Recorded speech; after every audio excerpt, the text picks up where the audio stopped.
नमस्कार, 5 की पंचायत में आपका स्वागत है। मैं हूं वंदना झा। देश में मंदिरों को लेकर खड़ा हुआ विवाद कोई नई बात नहीं है, लेकिन इस बार मंदिरों और उनकी जमीन से जुड़ा जो विवाद सामने आया है वो अपने आप में अनोखा है। देश की सर्वोच्च अदालत एक ऐसे फैसले पर सुनवाई करने जा रही है जिसमें कहा गया है कि मंदिर भूमि के स्तर देवता नाबालिग हैं। ऐसे में मंदिरों की जमीन पर किसका हक होना चाहिए? 5 की पंचायत में आज हम बात करेंगे कि क्या अब कोर्ट तय करेगा कि भगवान बालिग हैं या नाबालिग, और दूसरा कि क्या अब भगवान का फैसला कोर्ट में होगा। लेकिन उससे पहले देखिए ये खास रिपोर्ट। क्या हमारे देवता भी उम्र के बंधन से बंधे हैं? किसी मंदिर की भूमि पर आखिर किसका हक है, या मंदिर की भूमि पर उसके पुजारी का हक है? ये वो सवाल है जिनका जवाब सुप्रीम कोर्ट को तलाशना है। दरअसल ये विवाद खड़ा हुआ है राजस्थान हाई कोर्ट के एक फैसले से। इस फैसले में हाई कोर्ट ने कहा है कि नाबालिग होने की वजह से देवता अपनी जमीन और संपत्ति का इस्तेमाल खुद नहीं कर सकते। अब पुजारियों का एक धड़ा कोर्ट के इस फैसले से नाराज है, क्योंकि इस फैसले का नतीजा ये होगा कि देवताओं से जुड़ी सारी जमीनें राजस्थान सरकार की हो जाएंगी। अब पुजारियों के जो परिवार पीढ़ियों से मंदिरों की देखभाल करने के लिए उसकी भूमि पर खेती कर अपना परिवार पालते हैं, वो इसे अपने लिए बड़ा झटका मान रहे हैं। यही नहीं, इस फैसले को धर्म के अधिकार पर हमला बताते हुए सुप्रीम कोर्ट में याचिका दाखिल की गई है। 16 नवंबर को सुप्रीम कोर्ट ने इस याचिका को स्वीकार कर लिया। याचिकाकर्ता के वकील ने दलील 140 साल पुराने एक फैसले की दी है, जिसमें कहा गया था कि मंदिर का पुजारी उसकी संपत्ति का ट्रस्टी होता है और उसे अलग करके नहीं देखा जाना चाहिए। यहाँ तक कि अयोध्या राम जन्मभूमि विवाद में भी इलाहाबाद हाई कोर्ट ने रामलला के अधिकारों को बनाए रखा था। 5 की पंचायत में बहस इस बात पर होगी कि क्या वाकई देवता उम्र के बंधन में बंधे हैं। दूसरा ये कि सदियों से मंदिर की भूमि इसके मुख्य देवता की रहती आई है, तो अब इस पर विवाद क्यों? Bureau report, news 24। जी हाँ, 5 की पंचायत में आज यही बात होगी। आमतौर पर मनुष्य जन्म के बंधन में बंधे होते हैं मोक्ष की प्राप्ति के लिए, जाने क्या क्या करते हैं। अब ये जो फैसला होने वाला है सवाल खड़े करता है, क्या अब भगवान भी जन्म के बंधन में बंध गए हैं? देखिए क्या है 5 की पंचायत का पहला सवाल। अब कोर्ट तय करेगा भगवान बालिग है या नाबालिग। जी हाँ, इसका पता लगाने के लिए कि क्या भगवान बालिग हैं या नाबालिग, कोर्ट तय करेगा। 5 की पंचायत का ये पहला सवाल, और इसी पर खास बात करने के लिए हमारे साथ स्टूडियो में कुछ खास मेहमान मौजूद हैं। उनसे आपका तारुफ करा दें। सबसे पहले मिथिलेश कुमार पांडे हैं, एडवोकेट सुप्रीम कोर्ट के। विवेक विराट जी धर्माचार्य हमारे साथ मौजूद हैं, और जेके बेनीवाल धर्माचार्य हमारे साथ मौजूद हैं। यहाँ आपको बता दूं, मिथिलेश जी और विवेक जी सुप्रीम कोर्ट के जो फैसला आने वाला है इसके पक्ष में बोलने वाले हैं, और वहीं जेके बेनीवाल है, ये इसके विपक्ष में बोलने वाले हैं। सबसे पहले मिथिलेश जी आपसे ही पूछ लेती हूँ, क्या है इस फैसले में, जो फैसला आने वाला है, ये पूरा मामला है क्या? एक बार समझाइए थोड़ा शॉर्ट में। मैं आपके दर्शकों को ये बताना चाहूंगा कि वास्तव में ये आस्था से जुड़ा हुआ प्रश्न बिल्कुल नहीं है। ये एक संपत्ति का विवाद है। हमें ये देखना, कोर्ट के सामने इशू लिमिटेड है। क्या इशू है, आप इशू बताइए। कोर्ट के सामने इशू ये है कि जो संपत्ति है राजस्थान में स्पेशली, और भी कई मामले आए हैं, जैसे कर्नल गिरधारी लाल का मामला था versus state of Rajasthan, Thakur ji versus state of Rajasthan. इसका भगवान इस पर्टिकुलर मामले में ये है, कोर्ट ये बोल रही है कि खातेदारी में रेवेन्यू रिकॉर्ड में नाम किसका है। इस केस में रेवेन्यू रिकॉर्ड में नाम अगर देवता का है, देवी देवता तो एक आइडियल है, एक मूर्ति है। देवी देवता को ऐसा माइनर नहीं माना गया है जो 10 साल बाद मेजर हो जाए या 20 साल बाद एडल्ट हो जाए। ये ऐसा माइनर है जो कोर्ट ने ये माना है कई फैसलों में। 1997 में माना है कोर्ट ने, रामलला केस में माना है। अच्छा, किस आधार पर माइनर माना है कोर्ट? देखिए, इसके लिए हमें पढ़ना पड़ेगा सेक्शन 16 और सेक्शन 46। आप शॉर्ट में जल्दी से बता दीजिए, क्योंकि इस पर और भी बहुत सारी राजस्थान बातें टेनेंसी एक्ट है। हाँ। उसमें ये कहा गया है कि भगवान को माइनर भी माना है और परपेचुअल माइनर माना है, जो कि हमेशा माइनर रहेंगे। हाँ। क्योंकि वो अपना कार्य खुद नहीं कर सकते। पुजारी उसके सिर्फ गार्जियन है। हाँ। जो भगवान की देखभाल करते हैं, उनकी प्रॉपर्टी की देखभाल करते हैं। तो कानून के नजर में एक गार्जियन या जो केयर टेकर है वो ऑनरशिप राइट कभी नहीं इनहेरिट कर सकता ठीक है। उसको ऑनरशिप राइट नहीं मिल सकता और ये क्लियर एम्बार्गो है सेक्शन 46 राजस्थान टेनेंसी एक्ट पे, जिसके तहत खातेदारी में ओनरशिप का नाम तभी चढ़ेगा जब वो माइनर लिख अच्छा, दे। जिस एक्ट की आप बात कर रहे हैं उसके मुताबिक, अभी थोड़ी देर पहले जिस एक्ट की आपने बात की थी उसके मुताबिक ये पूरी तरीके से माना जाए कि भगवान नाबालिग हैं और वो कभी बड़े नहीं हो सकते, बालिग नहीं हो सकते और फिजिकली डिसेबल्ड भी हैं, दोनों लिखा हुआ है। ठीक है, ठीक है। यहाँ पर विवेक जी से अगला प्रश्न है। विवेक जी, कैसे डिसाइड किया जाए जो मूर्ति है बालिग भगवान की है नाबालिग की? अगर मनुष्य के रूप में, जैसे रामलला की बात कर लें, मनुष्य के रूप में उनका जन्म हुआ, बालिग हुए, वो युद्ध कई लड़ाई की उन्होंने और उसके बाद उनकी मूर्ति बनाई गई। चूंकि यहाँ पर मिथिलेश जी ये कह रहे हैं कि चूंकि अपने वो कार्य नहीं कर सकते इसलिए उन्हें बालिग नहीं माना जाए। कैसे डिसाइड करेंगे?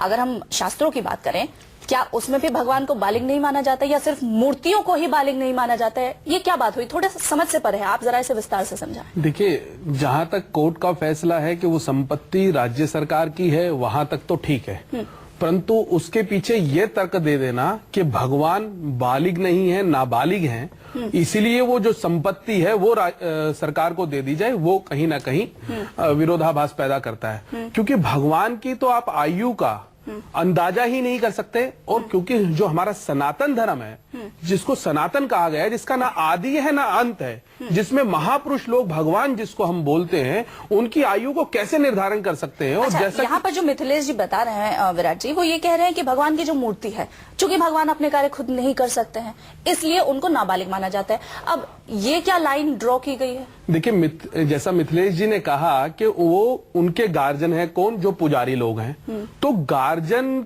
जो है, संपत्ति तो फिर उनकी हुई, जो टेक केयर आप कह रहे हैं वो संपत्ति तो फिर उनकी हुई, क्योंकि वो संपत्ति तो उन्होंने रखी। परंतु मेरा कहने का मतलब ये पॉइंट पर बात कर रही हूँ, हाँ, क्योंकि वो वस्त्र खुद नहीं पहन सकते, जो मूर्ति है ऑब्वियसली वो वस्त्र खुद नहीं पहन सकती, ना ही खाना खुद खा सकते हैं, उनकी आरती की जाती है, नहलाया धुलाया सब कुछ जाता है, इसलिए वो नाबालिग है। इस पॉइंट पर आप बताइए, इस पर आप क्या विचार रखते हैं? देखिए, जहां तक नाबालिग की बात है, उस पे मैं कोर्ट के फैसले से बिल्कुल समर्थन नहीं करता हूं। अच्छा। मैं भगवान की आयु को मानता ही नहीं, क्योंकि भगवान की कोई आयु सीमा तय नहीं की जा सकती।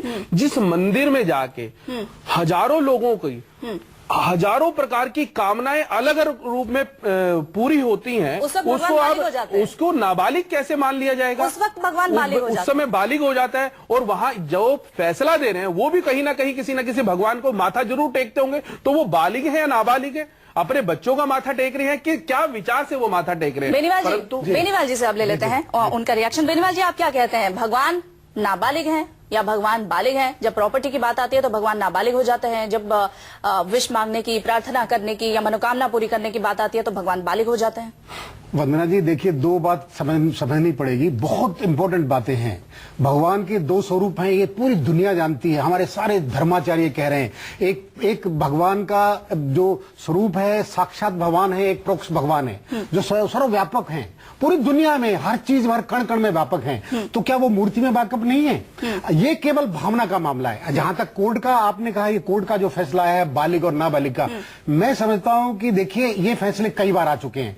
अभी फिलहाल आपने साईं शंकराचार्य के बारे में सुना, उन्होंने भी सुप्रीम कोर्ट ने कहा है, ये सरेआम कहा कि धर्म का मामला हम बिल्कुल इंटरफेयर नहीं करेंगे। अभी बॉम्बे हाई कोर्ट का फैसला है, उन्होंने भी ये कहा है कि ये देखिए, अभी इंटॉलरेंस की बात चल रही है, हम बिल्कुल नहीं इंटरफेयर करेंगे। देखिए, ज्यादातर कोर्ट ये चाहती है, बच रही है कि देखिए धर्म का मामले को ज्यादा उछाला ना जाए। लेकिन यहाँ पर जो बातें हो रही है बालिग और नाबालिग को लेकर, चलिए महामंडलेश्वर नवल किशोर दास भी हमारे साथ जुड़ गए हैं। महामंडलेश्वर जी, आप किस तरीके से लेते हैं जिस तरीके से कोर्ट ने ये कहा है कि जी भगवान की जो मूर्ति है वहां पर भगवान खुद से वस्त्र अपने नहीं बदल सकते, नहा नहीं सकते हैं खुद से, भोजन ग्रहण नहीं कर सकते हैं खुद से, इसलिए वहां की जो प्रॉपर्टी है वो सरकार को दे दी जाए। ये जो फैसला है इस पर अब सुप्रीम कोर्ट में फिर से सुनवाई होगी और फैसला आएगा, इस पर आप क्या राय रखते हैं? भगवान बालक भी है, भगवान पालक भी है, और जहां तक बिन पग चले सुने बिन काना, कर्मन कर्म करे बिदनाना। भगवान सब कुछ करता है और कुछ नहीं करता। ये तो भाव प्रधान है, भाव के प्रधानता के कारण उनका जो सेवक वो सेवा करता है। मान लीजिए कोई बहुत बड़ा फैक्ट्री का मालिक है, उसने कोई अपना मुनि बिठा रखा है काम करने के लिए, तो कल सरकार कहेगी कि मालिक काम नहीं करता तो सरकार की संपत्ति हो जाएगी। ये निर्णय अवैध है, भावनाओं को ठेस पहुंचाने वाला है। इसको हम बिल्कुल मानने को स्वीकार नहीं करते। हम भगवान के सेवक हैं, भगवान हमारे मालिक थे, भगवान हैं। वो सेवक की भावना है जी। कि भगवान को बाल रूप में मानता है जी। कि पालक के रूप में मानता है। ठीक है, यहाँ पर इसमें मिथिलेश जी कानून हमारे खराब साथ नहीं हो हैं। सकता। मिथिलेश जी यहाँ हमारे भाव साथ हैं। बनाता है। मिथिलेश जी आप बता रहे हैं कि जो मूर्ति इसलिए इस है वो कानून खुद को से हम नहा बिल्कुल नहीं नहीं सकते हैं, मानते। वस्त्र नहीं पहन सकते, और सारी संपत्ति चीजों की भगवान की जरूरत है। है। तो क्यों ना ऐसी ही मूर्ति, कई जगह पे ऐसी मूर्तियां हैं जहाँ पर वस्त्र की जरूरत नहीं है। जो मूर्तिकार मूर्ति बनाता है, मूर्तिकार ही बनाता है, बालिग हो या नाबालिग हो मूर्तिकार, इससे फर्क नहीं पड़ता, लेकिन मूर्तिकार ही मूर्ति बनाता है। अगर उसने मूर्ति को वस्त्र पहले से ही पहना दिए उसको बनाते वक्त, इसका मतलब वो मूर्ति जिस भी भगवान की, वो बालिग हो जाएंगे। सबसे पहले मैं आपके चैनल के माध्यम से महानुभाव जो हमारे धार्मिक आचार्य हैं उनको और जनता को ये बताना चाहूंगा कि यहाँ पर सुप्रीम कोर्ट के सामने जो इशू है वो आस्था का बिल्कुल नहीं है। पहली बात ये है, इशू प्रॉपर्टी के ट्रांसफर का है कि जो मंदिर से जुड़ी हुई प्रॉपर्टी है जिसपे खातेदार के नाम में रेवेन्यू रिकॉर्ड में भगवान का नाम लिखा हुआ है, उनकी बात हो रही है। और वो भगवान नहीं, भगवान की मूर्ति है, क्लियर लिखा है। आप राजस्थान हाई कोर्ट का ऑर्डर को डिटेल में पढ़िए, सुप्रीम कोर्ट के और भी ऑर्डर देखिए। मिथिलेश जी यहाँ पर मैं आपको थोड़ा सा इसलिए टोकूंगी कि भगवान की मूर्ति और भगवान, आप दोनों में फर्क कैसे बता रहे हैं? क्योंकि उस मूर्ति की ही पूजा होती है मंदिर में। मूर्ति की पूजा होती है। हम हिंदू धर्म में या सारे धर्मों का सार क्या है कि भगवान एक है, देवी देवता एक है। हमारे यहाँ करोड़ों मंदिर है, तो करोड़ों भगवान अचानक नहीं हो गए, भगवान एक ही है, उनकी मूर्तियां अलग अलग है। उस मूर्ति के नाम पे 246 बीघा प्रॉपर्टी है, कहीं 200 बीघा प्रॉपर्टी है। पुजारी को कोर्ट, देखिए स्टेट क्या है, स्टेट क्या है, स्टेट का काम है वेलफेयर देखना। स्टेट का काम है कि जो माइनर है, और देखिए सेक्शन में क्या लिखा है, हम यहाँ कानून की बात कर रहे हैं, यहाँ आस्था का बिल्कुल मतलब, वहाँ ये लिखा है कि जो माइनर है, जो डिसेबल्ड हैं, उनके इंटरेस्ट को प्रोटेक्ट करना स्टेट का काम है, सरकार का काम है। यहाँ भगवान का माइनर का डेफिनेशन दिया गया है, उस डेफिनेशन के तहत वो मूर्ति, उसको आप वस्त्र पहनाइए नहीं पहनाइए, लेकिन पुजारी ये मान चलता है अगर उसकी पूजा हो रही है तो वो मूर्ति नहीं रही ना, वो तो भगवान ही हो गए। मेरा सिर्फ सीधा सा सवाल यही है कि आप मूर्ति बोल रहे हैं, हम भगवान बोल रहे हैं, दोनों में डिफरेंस है। वो भगवान की मूर्ति है, इसको मिलाइए, मिक्सअप हो रहा है। यहाँ पे वंदना जी देखिए, यहाँ पे थोड़ा सा वंदना जी, एक मिनट, मैं सिर्फ ये बताऊंगी, किसी भी मूर्ति में अगर प्राण प्रतिष्ठा कर दी जाए तो वहाँ पर भगवान का वास होता है और भगवान के रूप में उनकी पूजा होती है। महामंडलेश्वर जी की बात सुन लेते हैं, महामंडलेश्वर जी की बात सुन लेते हैं। जी कहिए। भगवान, देखिए भगवान और मूर्ति दो नहीं है। जब तक भाव प्रदान नहीं होगा तो मूर्ति को आप अलग कैसे मान लेंगे? आप अपने पिता की मूर्ति को देख के कहते हैं हमारे पिताजी हैं, ये नहीं कहते हमारे पिताजी की मूर्ति है। भाव प्रदान है, वहाँ भगवान ही मूर्ति है। मान्यवर आप ये कहते हैं कि हमारे पिताजी का फोटो है, मान्यवर हम ये कहते हैं महात्मा गांधी की मूर्ति है। ठीक है, इस चर्चा को आप ये नहीं कहते हैं कि चौराहे पे महात्मा गांधी खड़े हैं। इस चर्चा को और आगे बढ़ाते हैं और 5 की पंचायत का आज दूसरा सवाल देख लेते हैं कि 5 की पंचायत का आज दूसरा सवाल क्या है। क्या भगवान का फैसला कोर्ट में होगा? कौन भगवान है, क्या इसका फैसला कोर्ट में होगा? क्योंकि मिथिलेश जी से अभी हमारी जो बात हो रही थी वो ये कह रहे थे कि भगवान की मूर्ति है, भगवान का वास उसमें नहीं है, मूर्ति के ऊपर ये चीज आ रही है, फैसला जो होगा वो मूर्ति के ऊपर आ रहा है कि वो बालिग है नाबालिग। मिथिलेश जी, आपके घर में मूर्तियां हैं भगवान की, आप उनकी पूजा करते हैं? जी बिल्कुल। तो फिर वो भी नाबालिग हो जाएंगे? हाँ नाबालिग हैं। ठीक है, हाँ। कैसे?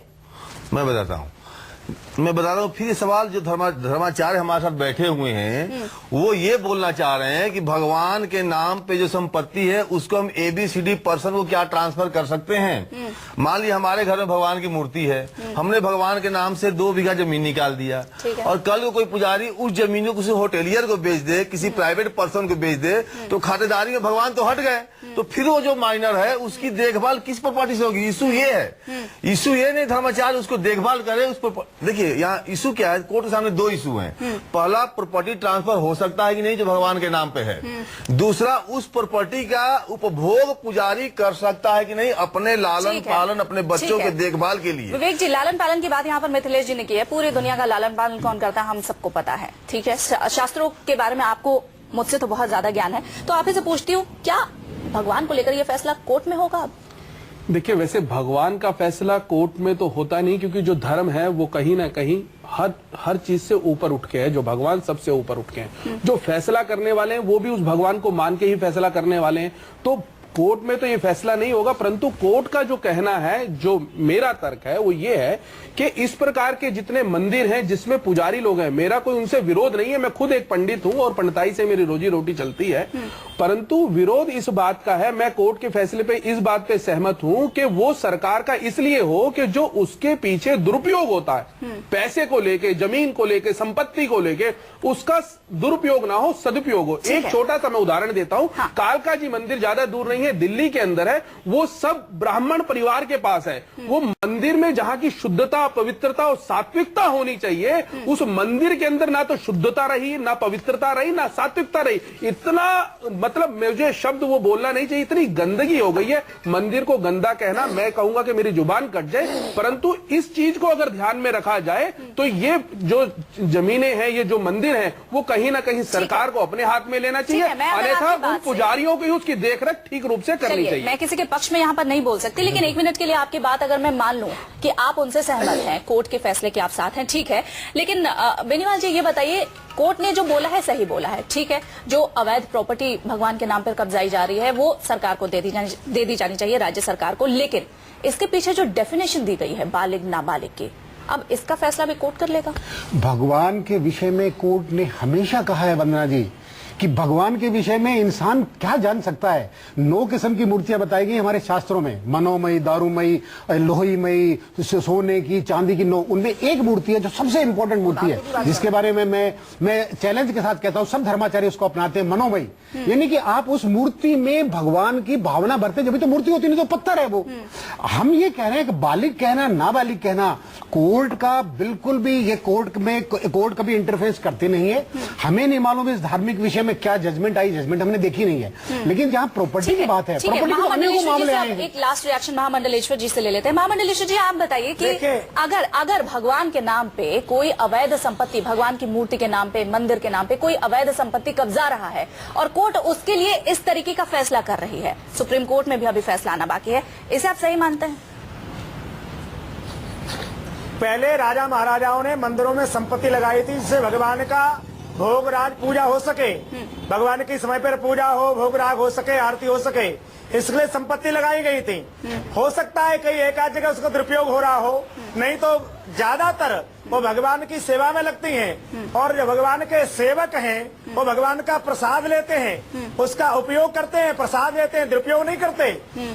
इसलिए हिंदू धर्म को कुठाराघात करने के लिए इस प्रकार के निर्णय थोपे जा रहे हैं, वो हमको मान्य नहीं हो सकते। केवल हिंदू धर्म में ही संपत्ति का विनिमय हो रहा है। आप इस बात के पक्ष में हैं महामंडलेश्वर जी कि जहाँ पर भी दुरुपयोग हो रहा है भगवान के नाम पर, संपत्ति अवैध कब्जाई जा रही है, वो राज्य सरकार को मिल जानी चाहिए, क्या आप इसका समर्थन करते हैं? और राज्य सरकार नहीं कर पाएंगी, राज्य सरकार अपनी संपत्ति को नहीं संभाल पा रही, मंदिरों को खा जाएंगी, वो राजनीतिक लोग उसको दुरुपयोग करेंगे, इसलिए कोई धर्म संस्था बनाई जाए। आपको कोई धर्म इस विषय में सुप्रीम कोर्ट में याचिका चल रही है, सुब्रमण्यम स्वामी जी ने याचिका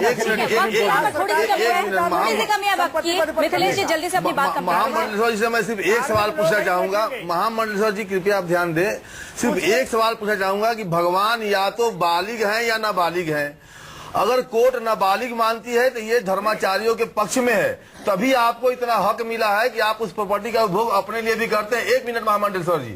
और अगर भगवान बालिग है तो फिर आप कहाँ हैं?